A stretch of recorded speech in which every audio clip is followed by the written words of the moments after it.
Bismillahirrahmanirrahim. Assalamualaikum warahmatullahi wabarakatuh. Perkenalkan, nama saya Rian Pradipta Setiawan dari Prodi Pendidikan Administrasi Perkantoran Universitas Negeri Jakarta. Nah, pada kesempatan kali ini saya akan mempresentasikan materi sebagai berikut. Ya, di sini mata kuliah yang akan saya presentasikan adalah korespondensi, yaitu tentang membuat surat niaga. Di dalam pembuatan surat niaga ini ada 6 bahasan. Yang pertama itu adalah pengertian surat niaga. Yang kedua, fungsi surat niaga. Yang ketiga, ciri-ciri surat niaga.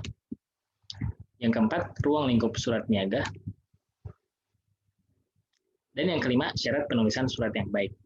Nah, materi keenam adalah jenis-jenis surat niaga yang akan masuk ke materi pertemuan selanjutnya. Nah, langsung saja kita masuk ke pengertian. Oh ya, sebelum kita masuk ke pengertian, di sini ada menunya. Menu untuk membuat surat niaga. Kita tinggal pilih saja. Kita akan membahas terlebih dahulu tentang menu pengertian. Kita klik. Pengertian surat niaga. Apa sih surat niaga itu? Nah, di sini surat niaga adalah salah satu jenis surat resmi yang isinya berhubungan dengan penawaran, jual beli barang atau jasa. Jadi, niaga itu kata lain dari jual beli atau berdagang ya. Jadi, surat niaga itu segala sesuatu surat yang berhubungan dengan kegiatan jual beli barang atau jasa, atau dengan kata lain perdagangan. Oh ya, kita back. Nah, sekarang kita akan membahas yang namanya fungsi. Kita klik aja.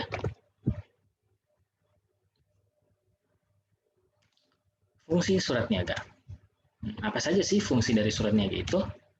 Nah, di sini ada beberapa fungsi. Yang pertama, itu adalah sebagai wakil atau duta bagi pengirim surat.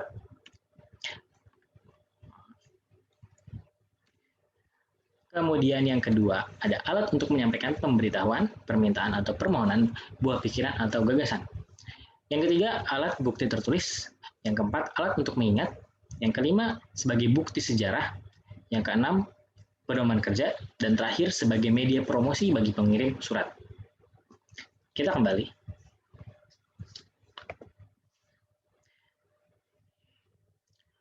Nah, kemudian selanjutnya, tentang ciri-ciri. Nah, apa saja sih ciri-ciri dari surat niaga itu? Kita lihat. Nah, yang pertama, ciri-cirinya itu adalah selalu berkaitan dengan hal bisnis atau perdagangan. Jadi, yang namanya surat niaga itu identik dengan hal-hal yang berbau-bau dengan berbau bisnis atau perdagangan. Kemudian yang kedua, dibuat secara resmi dengan bahasa yang baku dan ketentuan penulisan surat yang baik. Ya. Jadi, surat niaga ini termasuk ke dalam jenis surat yang ketika di dalam pembuatannya itu harus menggunakan bahasa yang baku. Berbeda dengan surat yang apabila kita buat untuk orang tua, teman dekat, atau kerabat. Yang di situ bahasanya santai. Kalau di surat niaga, bahasanya adalah bahasa resmi. Nah, kemudian selanjutnya yang ketiga, menggunakan kata-kata yang baik dan persuasif. Persuasif itu maksudnya adalah bisa menarik perhatian orang ya, untuk menarik perhatian pelanggan, seperti itu. Nah, kemudian yang keempat, menyampaikan maksud dan tujuan dengan jelas dan mudah dimengerti. Ya, karena di sini kita maksudnya dari surat niaga itu adalah lebih ke bagaimana kita memberikan surat kepada customer atau kepada klien kita atau bahkan kepada perusahaan yang ingin kita tuju, maka suratnya dia harus memiliki maksud dan tujuan yang jelas agar apa yang kita ajukan di dalam surat itu dapat dengan cepat mudah dimengerti. Nah, kemudian yang terakhir cenderung menggunakan bentuk formulir agar lebih efisien, hemat waktu, tenaga, dan biaya. Kita kembali ke menu utama. Nah, selanjutnya, tadi ciri-ciri sudah, sekarang kita masuk ke ruang lingkup. Nah, lingkup surat niaga. Nah, apa saja sih ruang lingkupnya? Nah, di sini ada skema dari bagaimana ruang lingkup surat niaga itu. Pertama ada penjual berhubungan dengan pembeli, yaitu pertama penjual itu menampilkan profil dari perusahaannya atau produk, ya kan, agar pembeli itu tertarik. Nah, kemudian di situ ketika pembeli sudah, maksudnya di sini calon pembeli melihat profilnya, kemudian produk-produknya. Nah, di situ ketika dia tertarik dia akan membuat penawaran. Jadi pembeli meminta barang, ya kan, permintaan penawaran, meminta brosur kepada perusahaan atau kepada penjual, ya kan. Nah, itu disebut dengan surat permintaan penawaran. Nah, setelah itu barulah dari penjual atau dari perusahaan memberikan penawaran kepada pembeli, ya kan. Dan seterusnya sampai pada tahap di mana pembeli itu dia deal bersepakat untuk membeli barang dari perusahaan tersebut. Seperti itu. Kita kembali ke menu utama.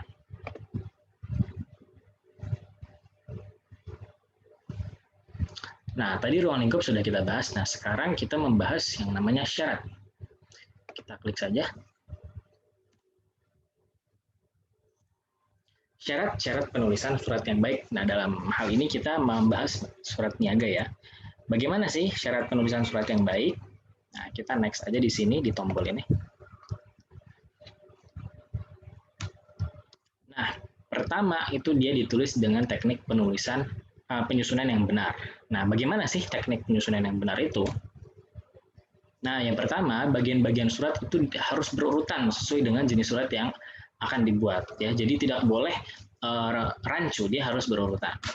Nah, yang kedua, pengetikan juga harus benar, jelas, bersih, dan rapi. Jadi diusahakan jangan sampai ada salah ketik atau typo. Karena ketika terjadi hal seperti demikian, maka kita akan kelihatan tidak profesional di mata pelanggan atau di mata perusahaan yang kita tuju. Nah, kemudian yang ketiga, kertas juga harus menggunakan kertas yang baku. Ya, entah itu kertas HVS, Quarto, yang warnanya juga harus kita perhatikan, ya kan? Ada warna putih, kuning, biru muda, merah jambu. Masing-masing warna itu memiliki tujuan yang berbeda-beda. Seperti kertas putih itu ditujukan untuk sebagai surat pengajuan. Nah, surat yang menggunakan kertas merah jambu itu biasanya untuk dokumentasi, ya kan? Dokumentasi untuk klien, ada juga dokumentasi untuk perusahaan, seperti itu. Jadi itu berbeda-beda maksud dari warna-warna itu. Harus diperhatikan. Nah, kemudian yang keempat, penggunaan bentuk surat itu menggunakan bentuk yang lazim. Nah, sebagaimana kita ketahui kan di Indonesia ini ada beberapa bentuk yang biasa digunakan. Ada full block style, ada block style, dan lain sebagainya. Jadi itu harus diperhatikan juga. Apabila perusahaan yang kita tuju itu dia lebih prefer kepada surat yang berbentuk block style, maka kita menggunakan block style, kita menyesuaikan. Apabila bentuknya lebih prefer kepada yang full block style, maka kita menggunakan yang full block style. Jadi disesuaikan saja sesuai dengan kultur yang kita jalani. Selanjutnya, kita klik saja next. Nah, isi suratnya ini yang harus diperhatikan juga ya. Satu, dinyatakan dengan ringkas. Nah, maksudnya ringkas ini apa? Dia tidak boleh bertele-tele, harus ringkas. Jadi satu lembar surat itu sudah cukup mengakomodir apa yang kita maksud. Ya kan? Kemudian dinyatakan dengan jelas. Nah, di samping ringkas, ya kan, dia harus jelas juga. Ya. Kemudian yang ketiga, dinyatakan secara dengan eksplisit. Ya. Jadi kita tidak boleh menyampaikan maksud dari tujuan itu secara tersirat, harus eksplisit. Ya. Harus to the point apa yang kita inginkan. Seperti itu. Nah, tujuannya ini sehingga penerima surat itu dapat memahami isinya dengan tepat ya, sehingga tidak ada kesalahan persepsi. Ya. Penerima dapat memberikan tanggapan yang tepat pula. Seperti itu. Next saja kita klik di sini. Nah, di sisi lain bahasanya juga harus diperhatikan sesuai dengan kaidah yang baku. Apa saja sih maksudnya yang kaidah yang baku itu? Nah, itu dia meliputi pertama ada ejaan, kemudian kalimat, diksi, dan paragraf. Nah, kemudian di sini kalimatnya juga harus pertama jelas, sopan, ringkas, komunikatif, dan juga lugas.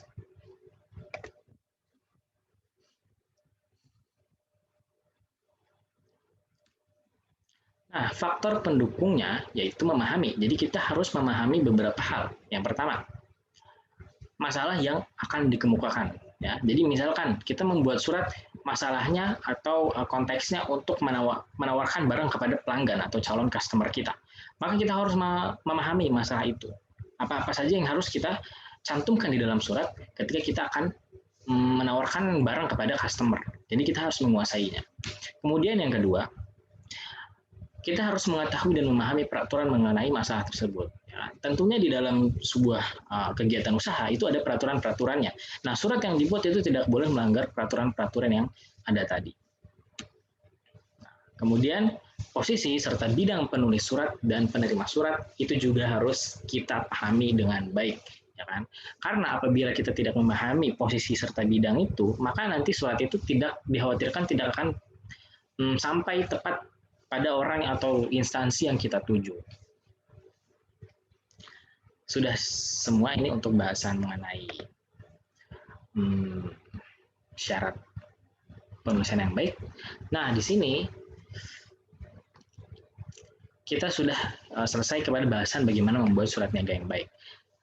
Nah, kita akan lanjut ke pembahasan selanjutnya, yaitu tentang jenis-jenis surat niaga.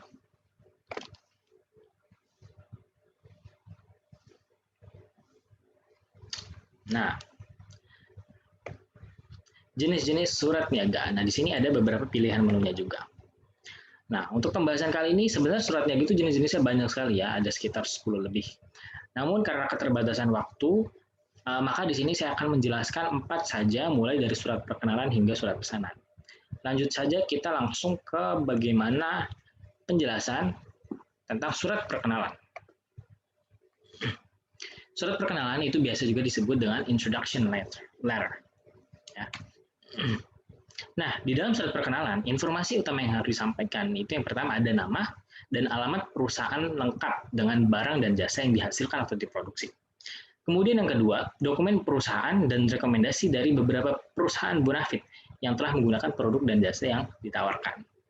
Hal ini bertujuan untuk menguatkan pelanggan bahwasanya produk yang kita miliki atau yang kita produksi itu sudah dipercaya oleh instansi lain atau pelanggan lain.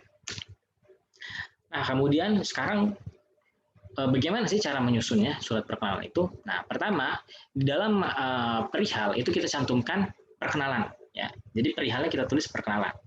Nah, kemudian di alinea atau paragraf pembuka, di situ kita memperkenalkan nama perusahaan dan kegiatannya. Nah, seperti itu. Nah, kemudian di alinea isi atau di paragraf intinya, di paragraf tubuh, itu kita sampaikan barang atau jasa yang dihasilkan. Ya. Itu meliputi namanya apa, kemudian jenisnya apa, dan ukurannya bagaimana. Dan banyak faktor lainnya yang harus kita jelaskan di alinea isi itu. Tergantung dengan bagaimana atau apa produk yang kita hasilkan. Kemudian di area alinea terakhir atau di alinea penutup, kita sampaikan ucapan terima kasih dan harapan kepada pelanggan agar calon pelanggan mau memesan dan dapat menjalin kerjasama dengan perusahaan kita. Seperti itu. Nah, di sini ada contohnya, kita klik saja. Nah, sebelum kita membahas contoh, itu ada terlebih dahulu hal-hal yang perlu diperhatikan ya di dalam pembuatan surat perkenalan ini. Yang pertama, itu menggunakan bahasa yang sopan, simpatik, jelas, singkat, dan padat. Nah, di sini langsung aja ya kita lihat contoh suratnya. Ya kan? Di sini terlihat ya bahwasanya surat ini terdiri dari 1, 2, 3 paragraf seperti yang sudah dijelaskan tadi. Paragraf pembuka, paragraf inti, dan paragraf penutup. Nah, di sini bahasanya kalau bisa diperhatikan teman-teman, itu bahasanya sudah sopan ya, simpatik, jelas, singkat, dan padat. Jadi sudah memenuhi persyaratan yang ada, yang perlu diperhatikan. Kemudian yang kedua, perlu memperkenalkan nama perusahaan. Di sini sudah ada nama perusahaannya, ya kan? PT Geraha Mandiri. Kemudian nomor teleponnya sudah tercantum di atas itu di kop surat, faksimili, perusahaan lengkap. Nah, kemudian 3, bidang usahanya sudah dicantumkan ya, maksudnya sudah tercantum ya di sini. Di bidang penyediaan peralatan komputer. Nah, kemudian manfaat atas barang yang diperkenalkan sudah ada juga di situ. Nah, poin selanjutnya, kapankah perusahaan mulai bergerak dalam usahanya? Nah, di sini sudah tercantum juga sejak tahun 1998. Nah, poin selanjutnya yaitu meyakinkan kepada konsumen bahwa barang yang diperkenalkan berkualitas tinggi dan telah banyak yang mengkonsumsi. Nah, di situ dia sudah memperkenalkan juga. Nah, dan yang terakhir melengkapi dokumen yang diperlukan. Seperti itu. Nah, sekian untuk surat perkenalan. Sekarang kita masuk ke contoh berikutnya. Itu ada surat permintaan penawaran. Kita klik saja langsung. Nah, surat permintaan penawaran itu disebut juga dengan letter of inquiry. Nah, kenapa sih surat permintaan penawaran ini perlu dibuat? Yang pertama, itu untuk mengisi berbagai barang dagangan karena akan membuat cabang baru, termasuk membuka usaha baru. Jadi, Surat permintaan penawaran ini dibuat untuk tujuan yang itu. Yang pertama, mengisi berbagai barang karena akan membuat cabang baru gitu, atau outlet baru. Kemudian yang kedua, produk yang diminati oleh calon pembeli. Nah, karena di situ demand-nya atau permintaannya banyak, maka dibuatlah surat permintaan penawar. Nah, selanjutnya mempunyai keinginan untuk membeli produk yang ditawarkan.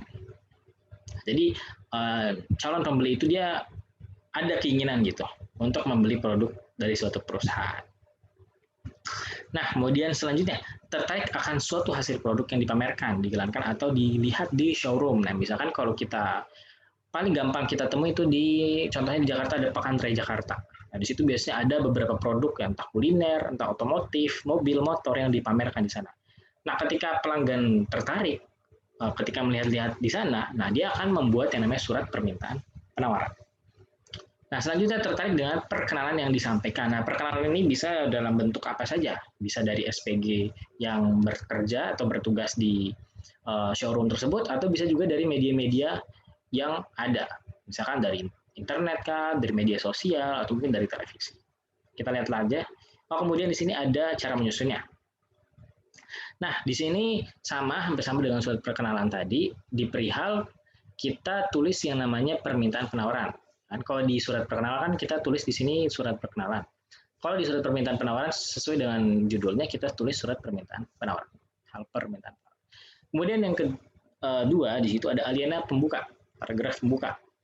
Bagian pembuatan surat penawaran bisa karena tertarik pameran. Nah, bisa jadi itu tertarik karena pameran kan, setelah menyaksikan suatu pameran, karena membaca iklan, menanggapi surat perkenalan, atau karena akan mengembangkan usaha. Nah, kemudian yang kedua, aliena isi atau tubuh.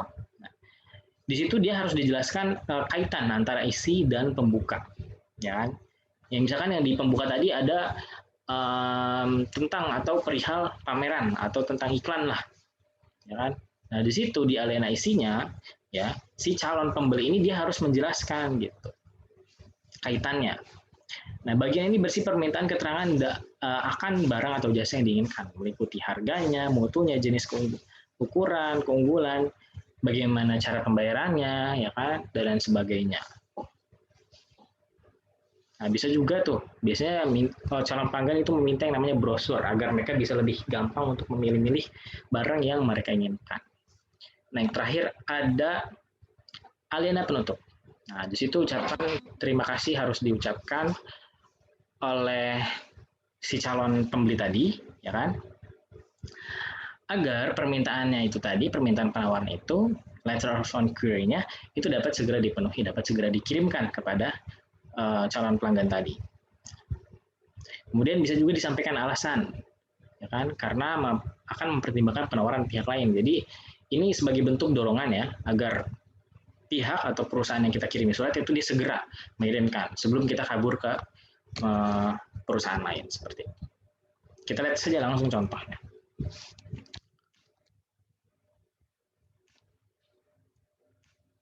Nah, contoh surat permintaan penawaran. Nah, di situ informasi yang perlu disampaikan yang pertama ada nama barang, model, tipe, ini maksudnya tipe ya, tipe, kemudian merek, nah, dan syarat mendapatkannya bagaimana, syarat pembayaran bagaimana, potongan harga, sifat penawaran bagaimana. Di sini sudah ada contohnya nih, sebuah dalam surat pengendalan produk yang telah Bapak Ibu kirimkan, bla bla bla bla.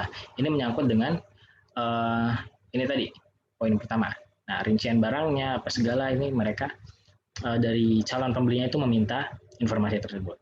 Bila memungkinkan, minta dikirim contoh daftar harga barang, buklet, katalog, brosur, dan sebagainya. Seperti itu. Jadi simple aja nih kalau di surat ini, ringkas. Oke, seperti itu untuk surat permintaan penawaran. Kita kembali ke menu utama.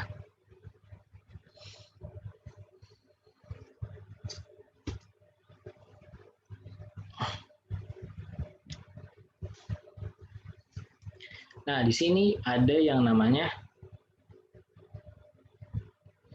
surat penawaran. Kita klik saja langsung.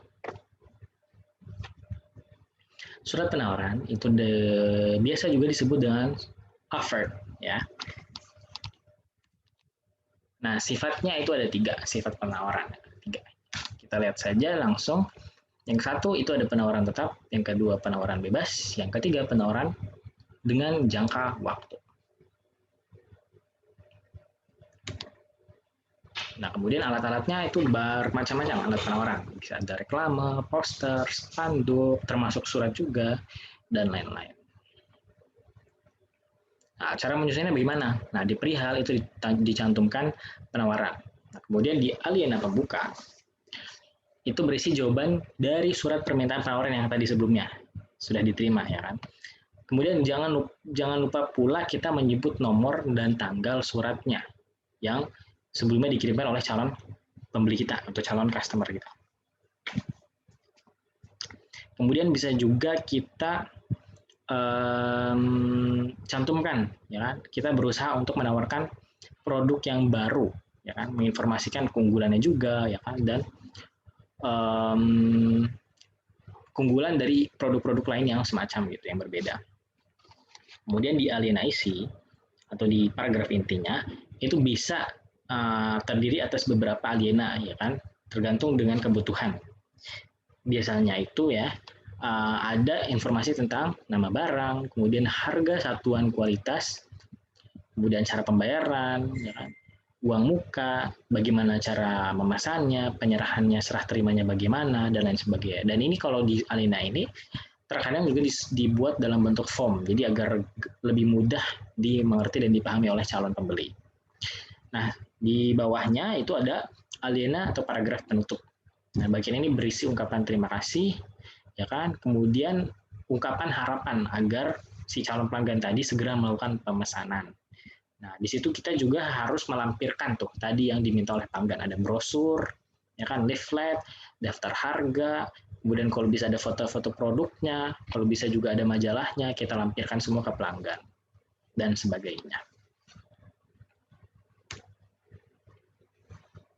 Nah, contohnya nih apa saja? Kita lihat.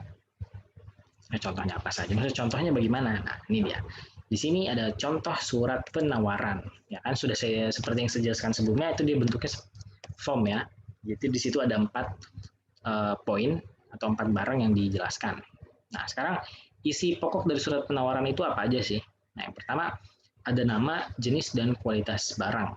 Ya, di sini nih nama barangnya itu. Contohnya LCD HP 16 inci. Kemudian harga kualitasnya di sini masih barang baru ya, bukan barang second ya. Kemudian harga satuannya sekian, ya kan? Kemudian cara pembayarannya, sifat penawarannya, dan lain sebagainya seperti yang sudah dijelaskan di sini.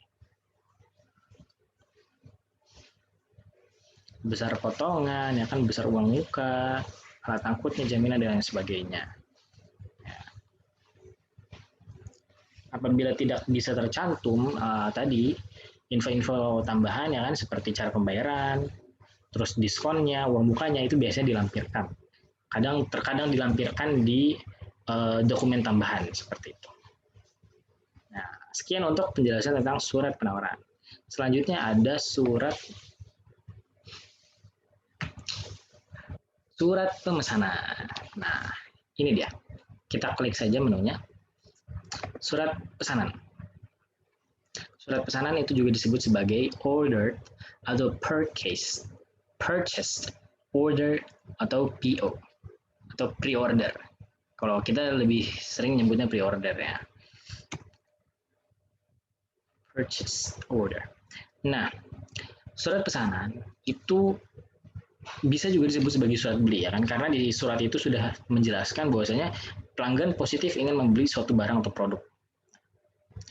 Biasanya surat ini terjadi setelah adanya surat penawaran ya kan, dengan memenuhi ketentuan sebagai berikut. Yang pertama, setelah mempelajari dan meneliti barang yang ditawar. Jadi sebelum beli kan yang namanya orang harus paham dulu barangnya apa, terus jenisnya apa, kualitasnya bagaimana ya kan. Jadi sudah dipelajari dulu bagaimana barang tersebut. Poin selanjutnya, barang tersebut memang barang yang diperlukan atau banyak yang dijual. Ya kan? Banyak yang dijual. Kemudian yang ketiga, melengkapi barang-barang yang dijual. Ya, contohnya seperti kita membeli televisi. Nah, biasanya televisi itu juga disertai dengan remote. Nah, jadi ketika kita membeli remote itu untuk melengkapi barang yang sudah ada sebelumnya, itu televisi. Nah, poin selanjutnya, syarat-syarat yang diajukan dalam penawaran disetujui oleh calon pembeli. Jadi biasanya di dalam kegiatan jual beli itu nanti ada kontraknya. Kontrak yang harus disetujui oleh kedua belah pihak.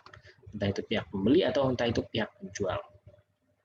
Kemudian ketentuan yang terakhir itu sesuai dengan kondisi keuangan yang telah diperhitungkan. Nah, terkadang yang namanya pembeli itu kan membeli tidak dengan secara cash. Ada yang secara menyicil. Jadi, apabila pembeli itu membeli dengan cara menyicil, maka nanti perusahaan atau toko atau penjual atau pedagang itu dia akan mempertimbangkan kondisi keuangan dari si pembeli itu. Ya kan? Jadi nanti ketika diperhatikan bahwasanya kondisi keuangannya sehat, maka akan diserahkanlah barang tadi untuk dapat dibeli secara cicil oleh si pelanggan. Nah, bagaimana cara menyusunnya? Yang pertama, perihalnya kita ganti atau kita tulis dengan pesanan. Kalau yang sebelumnya kan tadi ada penawaran. Nah, di sini kita tulis dengan pesanan. Nah, kemudian di aliena pembuka menyebutkan nama dan tanggal surat penawaran yang diterima dan ucapan terima kasih. Kemudian di alinea isi atau di paragraf inti itu memuat informasi yang lumayan banyak tuh ya. Yang pertama ada setelah mempelajari barang yang ditawarkan tertarik melakukan pemesanan. Ya kan? Jadi itu istilahnya bahasa-bahasa untuk menyampaikan maksud. Ya kan? Dia sudah mempelajari barangnya, kemudian dia tertariklah untuk membeli. Kemudian bahasan selanjutnya itu ada menyebutkan jenis, tipe, dan jumlah barang yang akan dipesan. Ini juga terkadang selain di dalam bentuk paragraf, bisa juga dibuat dalam bentuk form. Ya. Kemudian selanjutnya menyebutkan harga satuan dan jumlah harga keseluruhan. Ya kan? Misalkan ingin membeli TV 32 inci, harganya 2 juta. Pembeli ingin membeli 2 buah, ya kan, berarti 2 kali 2 sama dengan 4 juta. Jadi 2 juta itu dan 4 juta harus disebut agar jelas. Kemudian menyebutkan juga berapa yang harus dibayar setelah dipotong diskon. Jadi ini meminta penjelasan kepada si penjual itu ya. Jadi disebutkan juga itu di surat itu, oh tadi kemarin diskonnya segini ya, berarti saya harus bayar segini ya. Jadi di situ juga dituliskan tuh berapa harganya setelah didiskon. Misalkan tadi harga TV 2 buah 2 unit 4 juta, ternyata dikasih potongan 10%, berarti dipotong 400.000 ya kan. Nah, itu harus disebutkan juga. Sehingga yang harus dibayarkan totalnya menjadi 3.600.000 misalkan seperti itu.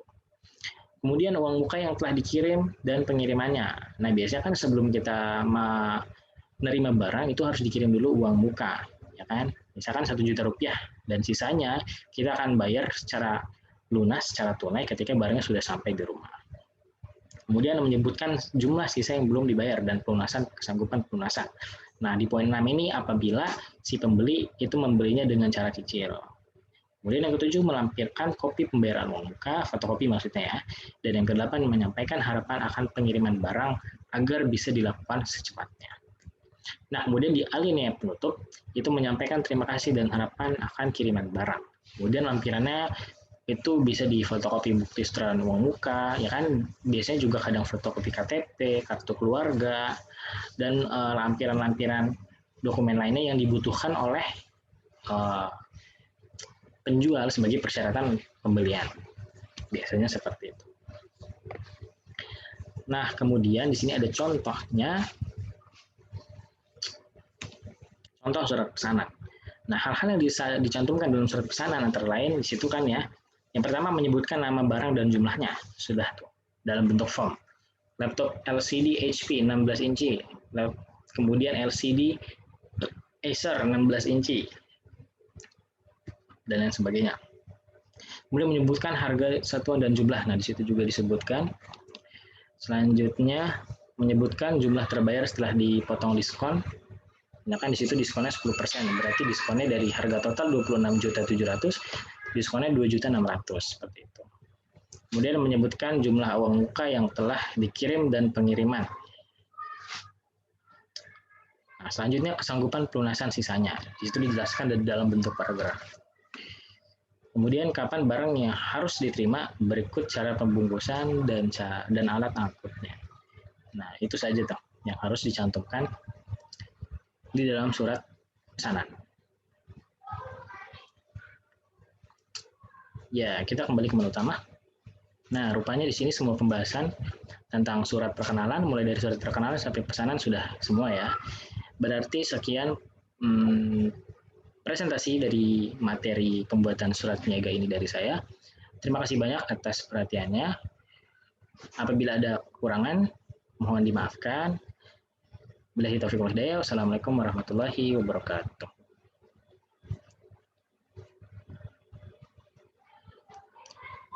Terima kasih.